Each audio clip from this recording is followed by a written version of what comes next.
Iran అమెరికాల యుద్ధం ఆగుతుంది అంటే డౌటే. ఉరికినే కాసేపు అంటారు, మళ్ళీ సెట్ అవుతుంది. ఎందుకంటే ఇప్పుడు మళ్ళీ తాజాగా ఇరాన్ విదేశాంగ మంత్రి అరాక్చి ఒక కీలకమైన వ్యాఖ్యలు చేసుకొచ్చాడు.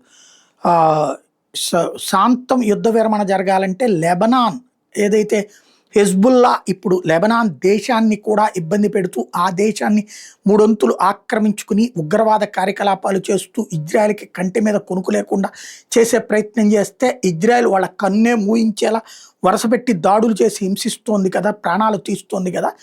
అక్కడ నుండి ఇజ్రాయెల్ సైన్యం వెళ్ళిపోవాలన్నది షరతుల్లో ఒకటి. ఇరాన్ మిగతా షరతులన్నిటికంటే కూడా దానికి కావాలంటే అణ్వాయుధాల పొడి కూడా ఇచ్చేస్తుంది, కావాలంటే మళ్ళీ కొనుక్కుంటుంది, మళ్ళీ తెచ్చుకుంటుంది, మళ్ళీ తయారు చేసుకుంటుంది.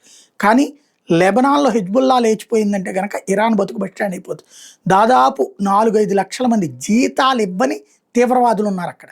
జీతాలు అవసరం లేదు, వాళ్ళే డ్రగ్స్ అమ్ముకుంటారు, వాళ్ళే ప్రపంచవ్యాప్తంగా కిల్లర్లుగా వెళ్తుంటారు. అట్లా డబ్బులు వాళ్ళ కాళ్ళే సంపాదించుకుంటుంటారు. వాళ్ళకి కావాల్సిన ఆయుధాల సప్లై మాత్రం ఇరాన్ చేస్తుంటుంది. ఎందుకంటే ఇజ్రాయెల్కి ఎప్పుడు కంటి మీద కునుకు లేకుండా చేయడానికి. ఇజ్రాయెల్ కూడా అందుకే వాళ్ళని లేపేస్తూ ఉంటుంది, లక్షల మందిని చంపేస్తూ ఉంటుంది. ఇప్పుడు తాజాగా అక్కడి నుంచి ఇజ్రాయెల్ వెనక్కి విత్డ్రా కావడం అన్నటువంటిది జరగదు.